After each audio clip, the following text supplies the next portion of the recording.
Vamos pues a compartir el tema del día de hoy. Para este día, hermanos, el tema lleva por nombre, es una pregunta. ¿Qué quieres que haga? Es una pregunta. ¿Qué quieres que haga? El propósito de este tema, hermanos, es enseñar a la congregación que lo importante para un cristiano no es lo que el cristiano quiera hacer, sino lo que Dios quiera que hagas. Ese es el propósito para este tema, el propósito que perseguimos con esta enseñanza. Vámonos a Hechos, el capítulo 9 y el versículo 6. Ahí está nuestro pasaje y nuestro versículo clave. Hechos, capítulo 9, versículo 6. Dice la palabra del Señor de la siguiente manera, hermanos. Él, temblando y temeroso, dijo: Señor, ¿qué quieres que yo haga? Y el Señor le dijo: levántate y entra en la ciudad, y se te dirá lo que debes hacer. Repito, él temblando y temeroso dijo: Señor, ¿qué quieres que yo haga? Y el Señor le dijo: levántate y entra en la ciudad, y se te dirá lo que debes hacer. Cuando estaba haciendo la revisión del tema, hermanos, venía a mi mente y decía yo, ¿qué ejemplo podré dar como introducción? Y me acordaba un día que estaba la cama, estaba de mañana y estaba recién levantado y estaba la cama extendida. Y por querer ayudar, me puse a tender la cama. Y llega mi esposa y me dice, oye, ¿pero por qué la tendiste? Yo no la quería tender. Digo, no, pues es que yo pensé que querías que te ayudara. No, dice, iba a cambiar las cobijas, por eso no la había tendido. Yo quise ayudar. Mi intención en ese momento fue ayudar. Es bueno querer, hermanos, pero a veces el querer hacer las cosas, el querer ayudar, no tiene nada que ver con lo que la otra persona quiere, busca o desea. Fíjate lo que dice la definición de querer en el diccionario. Definición de querer dice, hace referencia a apetecer o desear algo. Insisto, hermanos, es bueno querer. Es bueno querer. Pero ¿qué tal en la vida espiritual cuando los planes de Dios no van con tus planes? Cuando los deseos de Dios no son iguales que los tuyos. Cuando lo que Dios quiere, hermano, no es o no tiene nada que ver con lo que tú deseas dar, con lo que tú deseas entregar. Porque en ocasiones, hermanos, Dios quiere todo lo contrario de lo que tú quieres. Dios quiere todo lo contrario de lo que tú quieres. Dios quiere todo lo contrario de lo que tú anhelas dar. Vamos a un ejemplo en la palabra de alguien que el Señor le pidió todo lo contrario a lo que él quería hacer. Vamos al libro de Jonás, el capítulo 1 y el versículo 2. Jonás 1, 2. Dice así la escritura, hermanos. Desde el 1. Vino palabra de Jehová a Jonás, hijo de Amitai, diciendo, levántate y ve a Nínive, aquella gran ciudad, y pregona contra ella, porque ha subido su maldad delante de mí. Levántate y pregona contra ella. Jehová, hermanos, en este momento le da una orden directa a Jonás de lo que Dios quiere que Jonás haga. El contexto histórico, hermanos, nos marca y nos señala que Nínive era una ciudad magnífica, hermanos. Era una ciudad próspera. Era una ciudad contrario a lo que se acostumbraba en aquellos tiempos, donde normalmente las calles eran angostas y reducidas. No, hermano, allí en esa ciudad eran las calles amplias. Había muchas plazas. Dice la historia que había un palacio, hermanos, que tenía 80 habitaciones repletas de esculturas.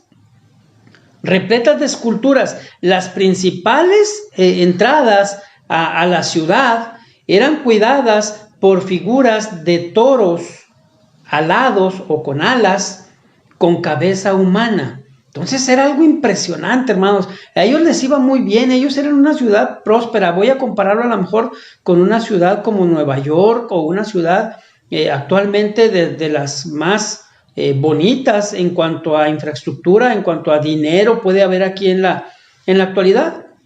Entonces, imagínense, hermanos, que Dios le está diciendo a Jonás, ve a esa ciudad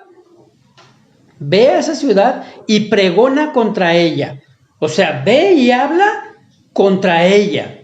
Imagínate a Jonás, hermanos, ir a decirles a esa ciudad de bonanza, a esa ciudad con grandes construcciones, con grandes plazas, ir a decirles que todo sería destruido. Y como dice el contexto bíblico inmediato, hermanos, iba a ser una destrucción rapidita.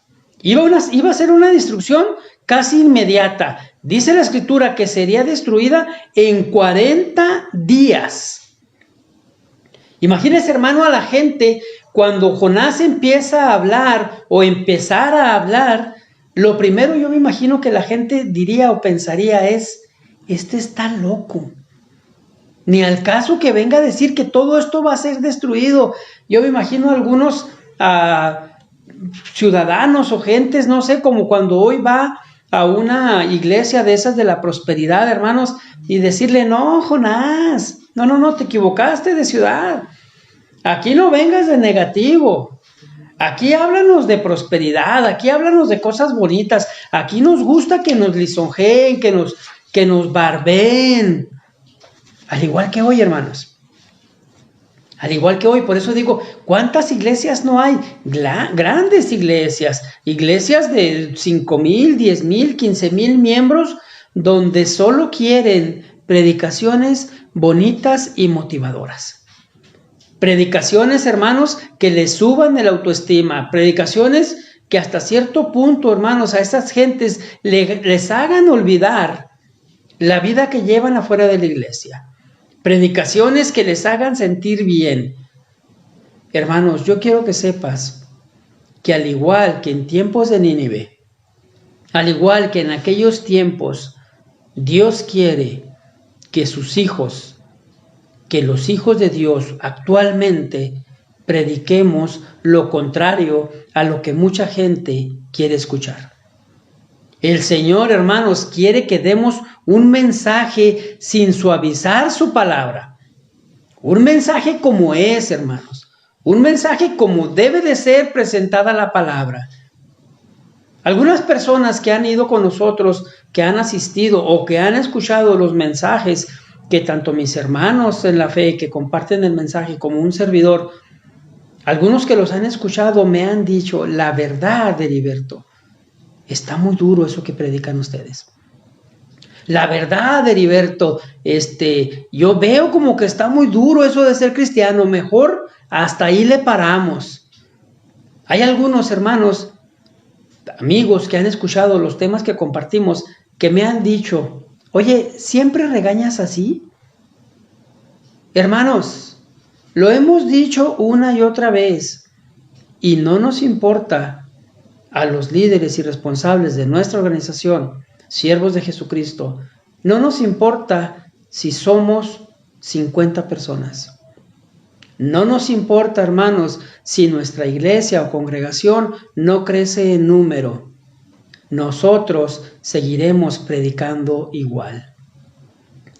Lo que nos interesa, hermanos, es presentar un mensaje que confronte al hombre con su pecado, para que la gente proceda a un arrepentimiento, hermanos, genuino, a un arrepentimiento real. Debemos nosotros predicar en cada oportunidad que tengamos, no solo como predicadores, sino como miembros de la congregación. Debemos predicar y hablar a la gente que existe un infierno, hermanos, que existe un infierno para aquel que no se arrepienta. Debemos predicar, hermanos, el rapto de la iglesia. Debemos predicar, hermanos, la segunda venida de Cristo. Debemos predicar que Cristo, hermanos, vino a esta tierra, pero no vino a darle a la gente lo que quería escuchar, sino que vino a dar vida eterna, hermanos. Vida eterna. El Señor vino a eso a la tierra, a darte a ti y a mí vida eterna. Nunca su intención era darnos una satisfacción temporal. Nínive, hermanos, era una ciudad próspera, pero sin Dios. Una ciudad próspera, pero sin Dios. El día de hoy, hermanos, hay mucha gente, hay muchas iglesias prósperas.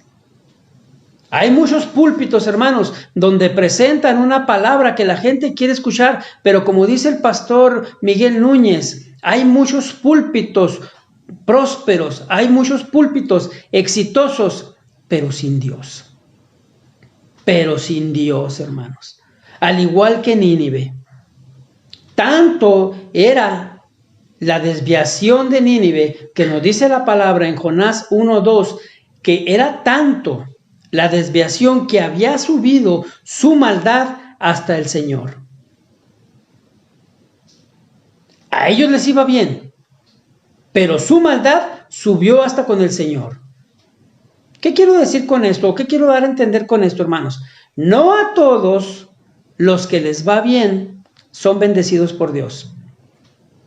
Pero tampoco, mis hermanos, a todos los que les va mal son castigados por Dios. No debemos de confundirnos.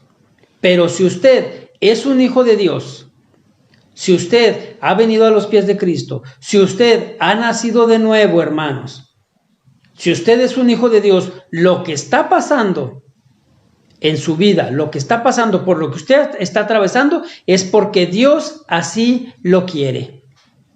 Jonás, hermanos, tuvo que pasar una experiencia difícil para hacer caso, para obedecer lo que Dios quería. Pero cuando Jonás hizo lo que Dios quería, Dios lo respaldó.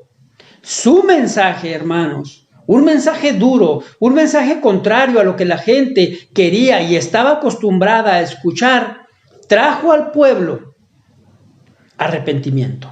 Fíjate lo que dice ese mismo libro de Jonás, pero en el capítulo 3, versículo 5.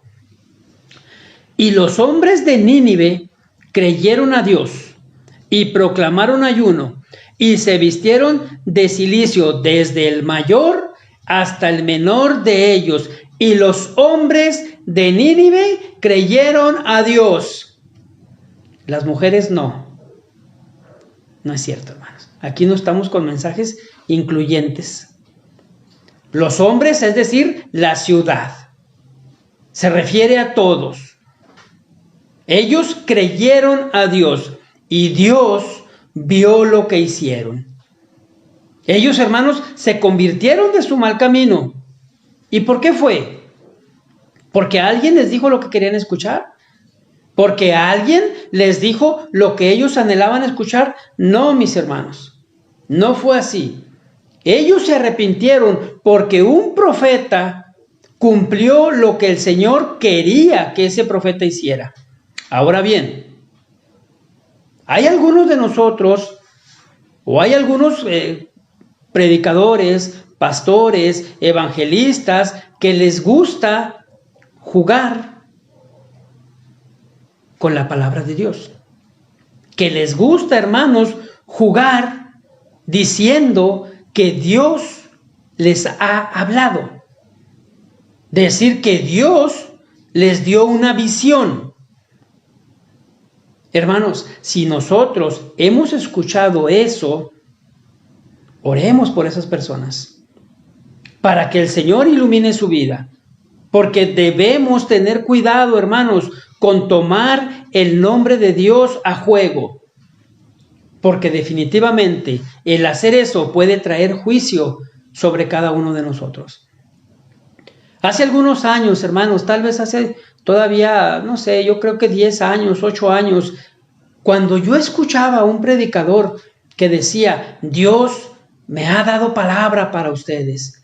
Iban a la iglesia a la que pertenecíamos o nos invitaban a alguna confraternidad o algún congreso o algo así, y ese hombre de repente decía, Dios dice, yo me quedaba embobado, hermanos. Yo decía, wow, ¡Qué padre! Ojalá Dios hiciera eso con mi vida.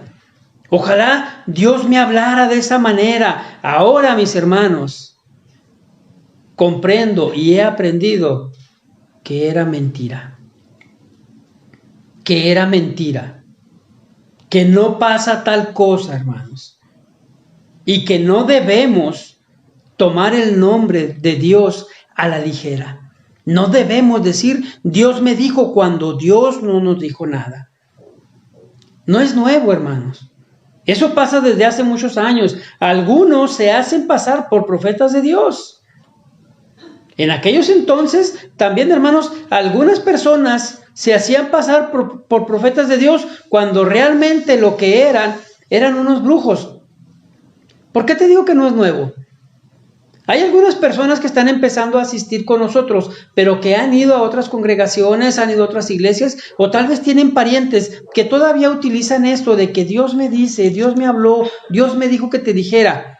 Te voy a dar un pasaje para ti que estás aprendiendo, donde había hombres que hacían lo mismo. Vamos al libro de Ezequiel, el capítulo 13. Ezequiel, el capítulo 13. Voy a leerles del versículo 1 al 9, lo voy a leer rapidito. Vino a mí palabra de Jehová diciendo, hijo de hombre, profetiza contra los profetas de Israel que profetizan. Ojo, hermanos, este era el profeta Ezequiel. Y el Señor le dice, profetiza contra los profetas de Israel que profetizan. Y di a los que profetizan de su propio corazón, oíd palabra de Jehová. Así ha dicho Jehová el Señor. Ay de los profetas insensatos que andan en pos de su propio espíritu y no han visto. Como zorras en los desiertos fueron tus profetas, oh Israel. No habéis subido a las brechas, ni habéis edificado un muro alrededor de la casa de Israel, para que resista firme en la batalla en el día de Jehová. Aquí viene algo muy importante. Vieron vanidad y adivinación mentirosa. Dicen, ha dicho Jehová, y Jehová no los envió. Con todo, esperan que Él confirme la palabra de ellos. ¿No habéis visto visión vana y no habéis dicho adivinación mentirosa? Pues, ¿qué decís? Dijo Jehová, ¿no habiendo yo hablado? Por tanto, así ha dicho Jehová el Señor, por cuanto vosotros habéis hablado vanidad y habéis visto mentira, por tanto, he aquí, yo estoy contra vosotros, dice Jehová el Señor. Estará mi mano contra los profetas que ven vanidad y adivinan mentira. No estarán en la congregación de mi pueblo, ni serán inscritos en el libro de la casa de Israel, ni a la tierra de Israel volverán, y sabréis que yo soy Jehová el Señor. Estos profetas, hermanos, se tomaban atribuciones que no eran de ellos. Ellos decían que Jehová les decía. El pueblo, hermanos, en ese momento necesitaba un mensaje duro, y ellos hablaban de paz. Tal vez decían, no te apures, Israel. Llegaba Ezequiel y hablaba alguna cosa, y ellos llegaban, no te apures, hombre. Dios me dijo que no iba a pasar nada. Dios me dijo que no sucedería. Y al que de verdad, hermanos, deberían creerle, al que era el profeta del Señor, al que de verdad traía la palabra de Dios, no le creían. No le creían. Hoy pasa lo mismo, mis amados. Hoy sucede lo mismo. Mira, yo veo, hermano, y puedo ver. Muchas veces lo hago de adrede y ya les he platicado esto. Me meto a ver predicadores de la prosperidad o a ver predicadores que a ciencia cierta sabemos que tienen un evangelio desviado, una enseñanza errónea. Y en sus vistas, así como ahorita nosotros tenemos aquí 13, en sus vistas dice 1300, 1500, 1800 personas que los están escuchando, que están, hermanos, escuchando lo que ellos hablan. Hay quienes, hermanos, están tan desviados del evangelio, tan ignorantes en la palabra, que escuchan cualquier tema y lo creen. Le dan la razón, hermanos, a quien solo los engaña. Y cuando reciben un verdadero mensaje, cuando reciben realmente la palabra de Dios, no lo aceptan. No lo aceptan, hermanos. Dice el pastor Chuy Olivares, prefieren la comida chatarra que el verdadero alimento. Tú les entregas un mensaje bien estructurado, bien preparado, hermanos, bien fundamentado en la Escritura, y ellos prefieren un mensaje motivacional. Dice el pastor Chuy, agrega, tú les entregas un manjar y ellos quieren sus papitas fritas. Prefieren, hermanos, la comida chatarra que el verdadero alimento. Mucha gente, hermanos, va a esos lugares solo por el sentimentalismo. Nos ha pasado ya también, hermanos. Nos ha pasado en la congregación. Personas que vienen o van a la iglesia o escuchan estos mensajes y dicen, oye, está muy suave. Oye, ese tema que compartiste, hombre, qué de bendición. Y habiéndole tal vez yo, Dago, o Cristian o Iván, habiendo tal vez echado al Cash Luna o al Guillermo Maldonado y me mandan un mensaje y dicen, oye, qué padre tema. Y a los 5 minutos, estoy exagerando, o inmediatamente ya le están dando like al Cash Luna. Es decir, nada más te lo dicen, hermano, pero no les interesa. Ellos quieren seguir malnutridos. Mucha gente, hermanos, en lugar de aceptar la palabra de Dios, en lugar de decir, Señor, ¿qué quieres de mí? Ellos buscan satisfacer lo que realmente quieren ellos. ¿Y qué le gusta a la gente? ¿Qué es lo que realmente quiere, hermanos? Ellos quieren seguir yendo a donde la gente grita. Ellos quieren seguir yendo a donde se emociona. Muchos quieren seguir yendo, hermanos, a donde guerrean.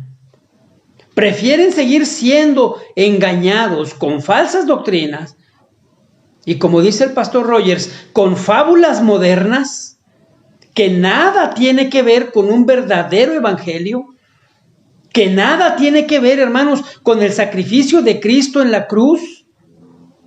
Ellos prefieren estar así, ellos prefieren que los entretengan. Leí durante la semana, hermanos, una frase del pastor Charles Spurgeon que dice así: llegará un día en que en lugar de pastores alimentando ovejas, habrá payasos entreteniendo cabras. Ese día ha llegado, hermanos. Ese día ha llegado. Pareciera que ese día llegó. Hay payasos entreteniendo cabras en lugar de pastores alimentando ovejas, hermanos. Ya luego esas personas quieren hasta ayudarle al Señor, ayudarle a Dios. De ahí, hermanos, salen frases tan comunes y tan conocidas y hasta cierto punto, y lo pongo entre comillas, célebres como esa de ayúdate que yo te ayudaré. Hay gente, hermanos, que piensa que puede ayudarle a Dios. Hay pastores, me tocó escuchar el otro día, que dicen y enseñan que Dios te necesita para ser Dios. Que Dios hizo al hombre porque se sentía solo en el universo. ¡Qué gran mentira, hermanos! ¡Qué gran mentira! Gente diciendo, mal enseñado, mal aprendido, hermanos, diciendo que Dios está suplicando porque tú lo aceptes en tu corazón. Dice el pastor Sugel Michelén, no hay tal cosa en la palabra. No hay tal. No engañemos a la gente. Dios no necesita que le ayudes. Dios no quiere que le ayudes. Dios lo que quiere, hermano, es que le obedezcas. Es que le obedezcas, hermano. Ahora bien, también eso de quererle ayudar a Dios no es nada nuevo, hermanos. Y vamos con el mejor ejemplo de todos. Vamos con el buen Pedrito. Juan, capítulo 18, versículo 10. Juan capítulo 18, versículo 10. Entonces Simón Pedro, que tenía una espada, la desenvainó e hirió al siervo del sumo sacerdote y le cortó la oreja derecha, y el siervo se llamaba Malco. Este, hermanos, es uno de los pasajes en lo personal favoritos para mí. Este es uno de los pasajes, es un pasaje precioso donde se manifiesta el poder de la palabra de Dios en la segunda persona de la Trinidad, que es Jesús.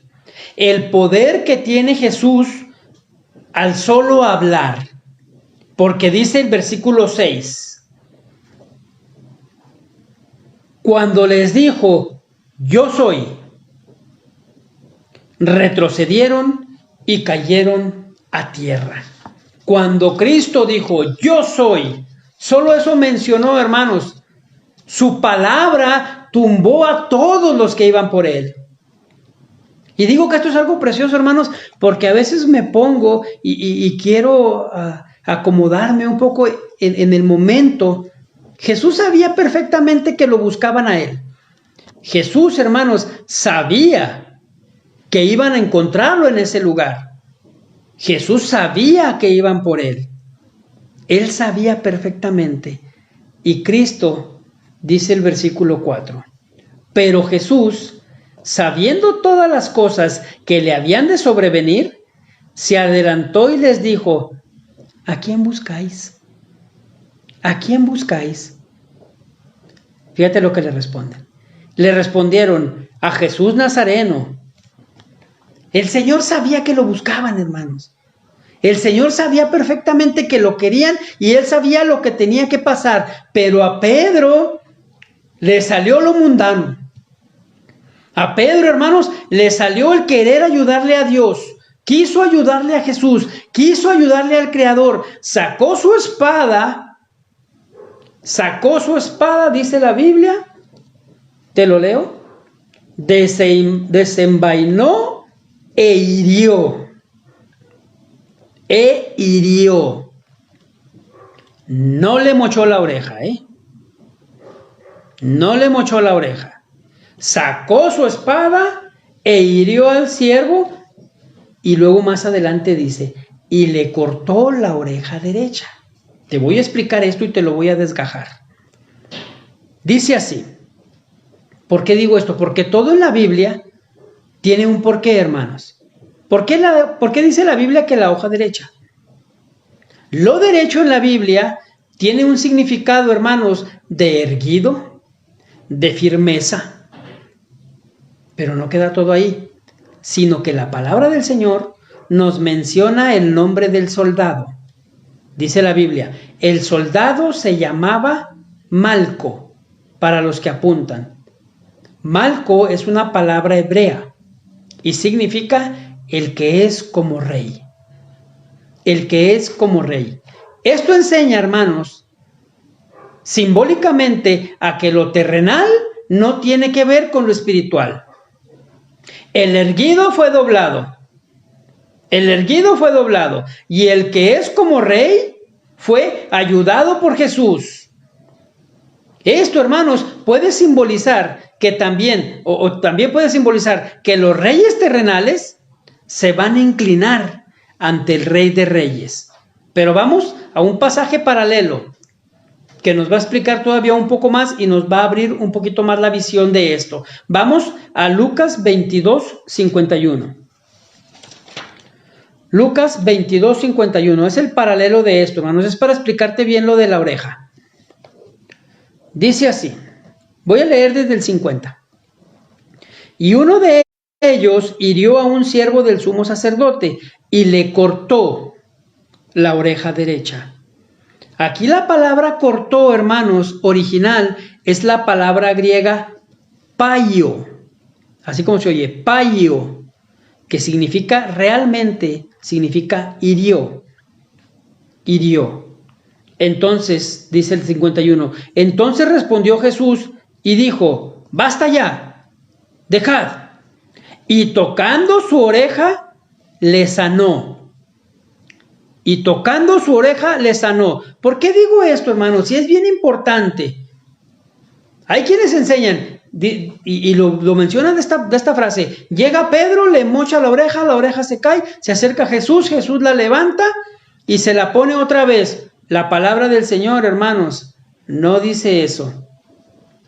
La palabra del Señor dice que Jesús, tocando su oreja, le sanó.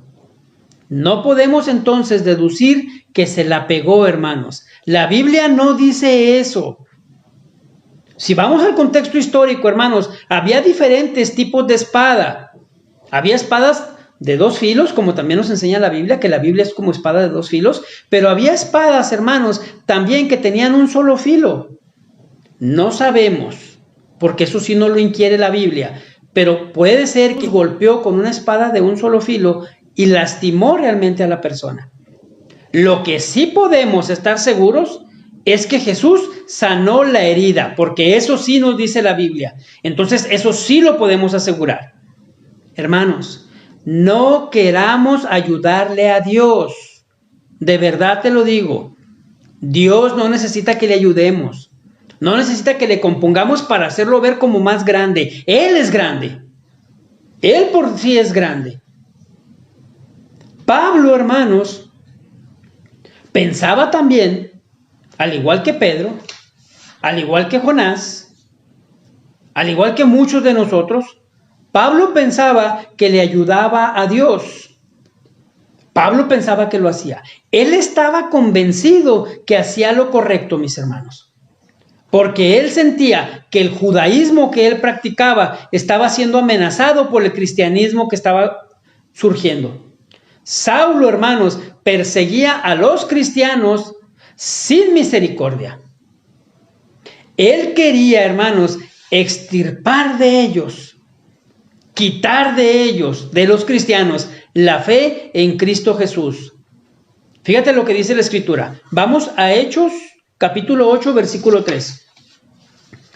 Hechos, capítulo 8, versículo 3. Dice así, hermanos. Y Saulo asolaba la iglesia y entrando casa por casa, arrastraba a hombres y mujeres y los entregaba en la cárcel. Imagínese esta escena, mi hermano. Que ahorita mientras yo te estoy predicando, Pablo o Saulo entra por la puerta que está aquí a mi mano izquierda y me arrastra de los pelos. Alguno que otro se rió. No podría, ¿verdad? Pero bueno, me arrastra de las orejas. Hablando en serio. Pablo, hermano, Saulo, llegaba, dice aquí, casa por casa y arrastraba hombres y mujeres. Saulo, hermanos, ignoraba que realmente era un títere de Satanás. Saulo ignoraba que el enemigo estaba usando su fanatismo religioso, hermanos, para usarlo contra el Señor. Su fanatismo religioso, eso también abunda el día de hoy. Abunda el fanatismo religioso. Gente que defiende su congregación, gente que defiende su denominación, gente que defiende a dónde van ellos. Eso, hermanos, es fanatismo también. Dice la palabra del Señor que cuando Esteban era apedreado, había un joven que aprobaba lo que pasaba. Ese hombre, ese joven, era Saulo. Yo te aseguro, no me acuerdo bien si es el pastor Charlie de G316, el que dice que esa fue una experiencia inolvidable para Saulo, que probablemente fue de las primeras cosas que influyó en lo que después fuera Pablo. ¿Por qué? Porque la imagen que se quedó en la cabeza de Saulo, aprobando la muerte de Esteban, fue un Esteban feliz. Fue un Esteban que en el momento más duro de su vida, él pidió al Señor por los que lo estaban haciendo. Pablo, hermanos, no comprendía eso. Tanto que la Escritura nos dice que Pablo mufaba contra los cristianos. Vamos a comprobarlo. Hechos 9, 1 y 2. Hechos 9, 1 y 2. Dice así. Saulo, respirando aún amenazas y muerte contra los discípulos del Señor, vino al sumo sacerdote y le pidió cartas para las sinagogas de Damasco, a fin de que si hallase algunos hombres o mujeres de este camino, los trajese presos a Jerusalén. Pablo respirando aún amenazas. Respirando aún amenazas. Aquí la palabra respirando, hermanos, es la palabra griega empneo, que significa respirar con dificultad. Significa energía espiritual arruinada. Significa también viento maligno o venenoso. Entonces imagínate la escena, hermano. Pablo, dame las cartas. Desesperado, hermano. Desesperado. Para ir, dice aquí, dice, a fin de que se hallase algunos hombres o mujeres de este camino. Este camino, hermanos, así se les llamaba a los evangélicos, a los cristianos. En otros pasajes de la Biblia dice a los del camino. Así les empezaron a conocer a los cristianos, antes de llamarlos cristianos. Entonces, Pablo estaba pidiendo cartas. Yo me imagino, hermanos, Pablo creyendo que hacía lo correcto, a lo mejor pensando, tanto que me la pasé estudiando a los pies de Gamaliel, tanta preparación, tanto desvelo, tanto esfuerzo, es decir, todo su fanatismo, como dice él mismo, fariseo de fariseos, tanto esfuerzo, hermanos, para que estos del camino vengan y me digan ahora, y vengan y anden enseñando ahora que la salvación es por gracia, así tan fácil, que el tal Jesús a eso vino. No, hermanos, Pablo decía, dámelas porque al que me encuentre, yo me lo llevo. Hermanos, él quería ayudar, él pensaba que estaba ayudando, él quería ayudar a Dios. ¿Qué es lo que quiere usted hacer? ¿Usted quiere ayudar a Dios? Pregunto, ¿y en qué? ¿Usted quiere ayudar a Dios? ¿Y en qué? Ahora bien, ¿qué es lo que el Señor quiere? ¿Qué es lo que el Señor quiere? Fíjese, versículos del 3 al 5. Mas yendo por el camino, si usted se fija, hermano, aquí dice, yendo por el camino con una C minúscula. En el versículo anterior, camino está con C mayúscula. Es diferente, aquí sí era un camino normal. Mas yendo por el camino, aconteció que al llegar cerca de Damasco, repentinamente le rodeó un resplandor de luz del cielo, y cayendo en tierra, oyó una voz que le decía, Saulo, Saulo, ¿por qué me persigues? Él dijo, ¿quién eres, Señor? Y le dijo, yo soy Jesús, a quien tú persigues. Dura cosa te es dar coces contra el aguijón. Dura cosa te es dar coces contra el aguijón. Hermanos, hemos aprendido y hemos visto en otras ocasiones que cuando la palabra del Señor se repite, o en aquel entonces el repetir una palabra en la Biblia es por confirmación. Es decir, el Señor está diciendo, Saulo, Saulo, te estoy hablando a ti. Para que Pablo o Saulo no pudiera decir, bueno, ¿a quién le habla? ¿A quién le habla? Aquí viene otra cosa que quiero recordarle, porque ya se lo mencioné en alguna ocasión. La Biblia no dice que Saulo se cayese de ningún caballo. Porque hay quienes dicen que no, es que el Señor cuando iba Saulo en el camino lo tumbó del caballo. La Biblia no dice nada de eso. Aquí la palabra griega que utiliza para decir que se cayó es la palabra griega pipto, que significa postrarse. Esto es bien importante, porque si recordamos tú y yo, Saulo era muy religioso, pero Saulo en este pasaje, cuando Saulo dice, ¿quién eres, Señor? Él no sabe, hermanos, a quién se le está postrando. Él no sabe ante quién se está postrando. Al igual que hoy, hermanos, hay un dicho muy popular que dice que el ignorante a cualquier barbón se le hinca. Saulo estaba haciendo eso. Él se postra hasta un señor que de momento no sabe qué señor es. De ahí la importancia que Cristo inmediatamente se presenta. Inmediatamente se identifica. Yo soy Jesús. Yo soy Jesús. Al que tú persigues. Contra el que tú estás. Yo soy Jesús, a quien tú persigues, le dice el Señor. Saulo estaba persiguiendo a los seguidores de Cristo. Saulo pensaba que ayudaba al Señor. Saulo pensaba que estaba haciendo las cosas bien. Y Cristo le está diciendo, yo soy Jesús. Ahora bien, Cristo, hermanos, es increíble. Lo hemos estado viendo en el Sermón del Monte.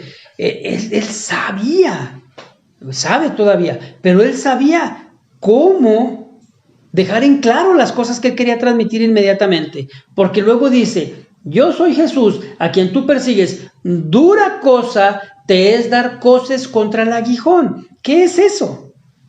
¿Qué es eso? Jesús pone ese ejemplo, hermanos, y cualquiera en ese tiempo entendería lo que Cristo estaba hablando. En tiempos antiguos, hermanos, para que un animal caminara, se usaba una vara larga que tenía una punta de metal.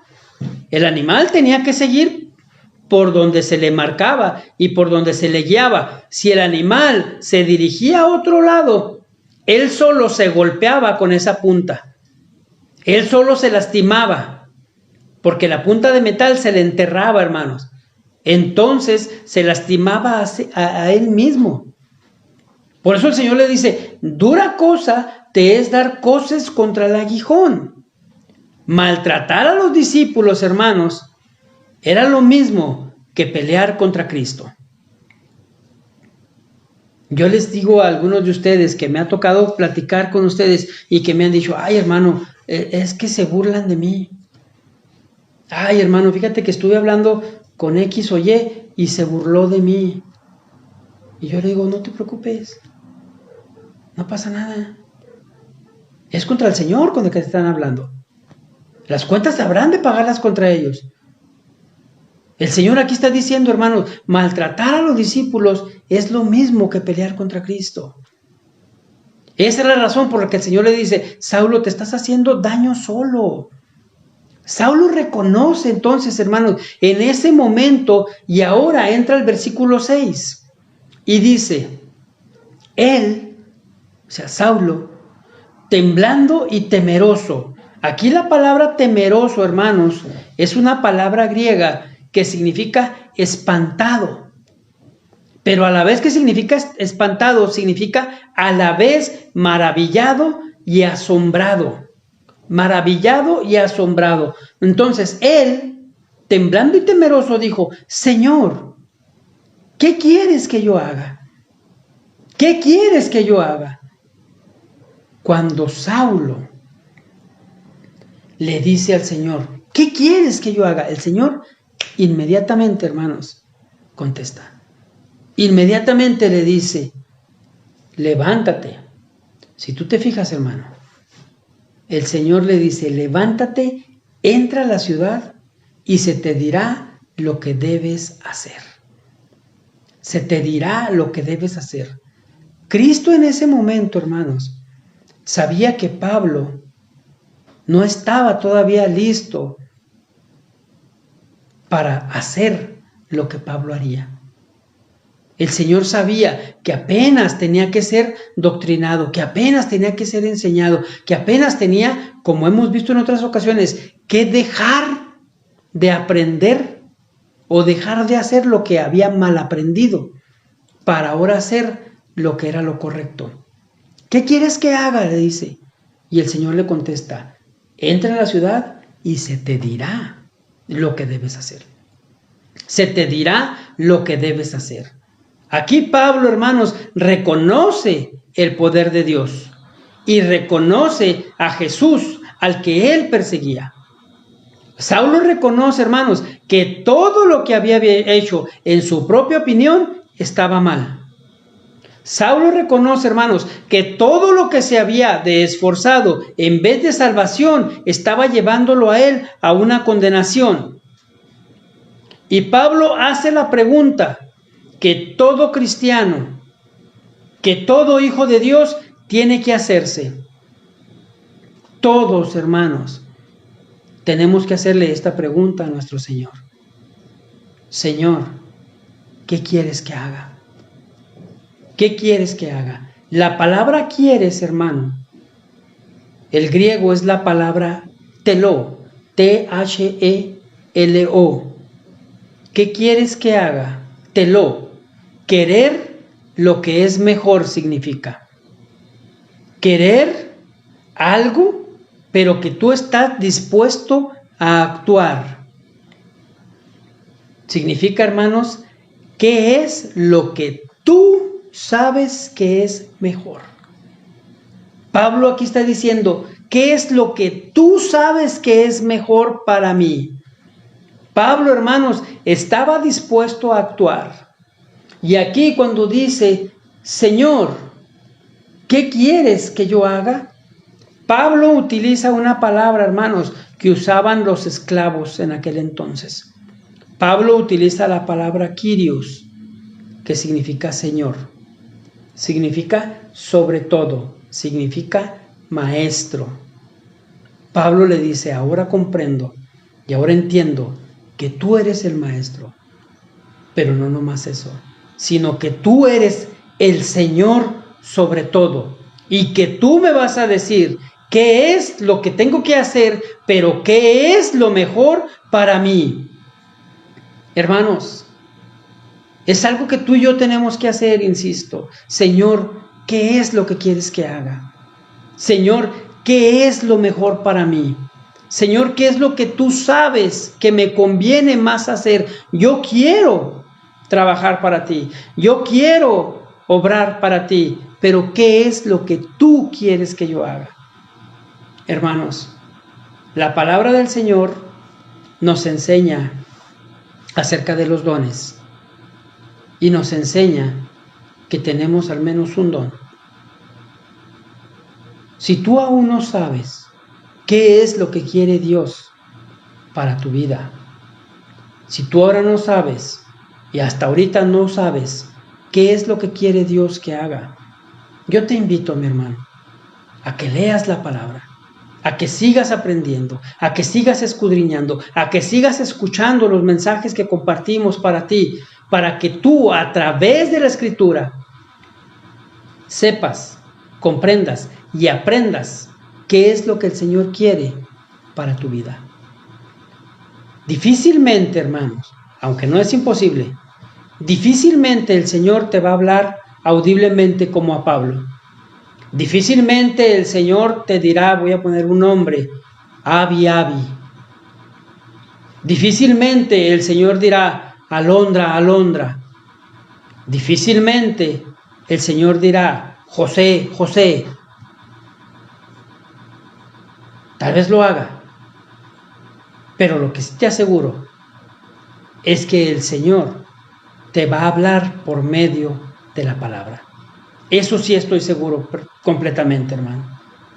Yo no sé cuánto tiempo llevas tú creyendo que haces lo mejor para el Señor, pero sin haberle preguntado a Él si realmente es lo que quería que hicieras. ¿Por qué no le preguntas al Señor en este día? ¿Por qué no le preguntas al Señor en este momento? Señor, ¿qué quieres que yo haga? ¿Qué quieres que haga, Señor? Yo deseo, mis hermanos, que Dios hable a tu corazón el día de hoy. Yo deseo, hermanos, que Dios ilumine tu vida el día de hoy. Insisto en esto. Muy probablemente no te hable de forma audible, pero si quieres saber lo que el Señor quiere que hagas, métete en su palabra, mi hermano. Y que este libro te muestre el camino que debes seguir. El Señor te dirá lo que hagas. Dios me los bendiga, hermanos.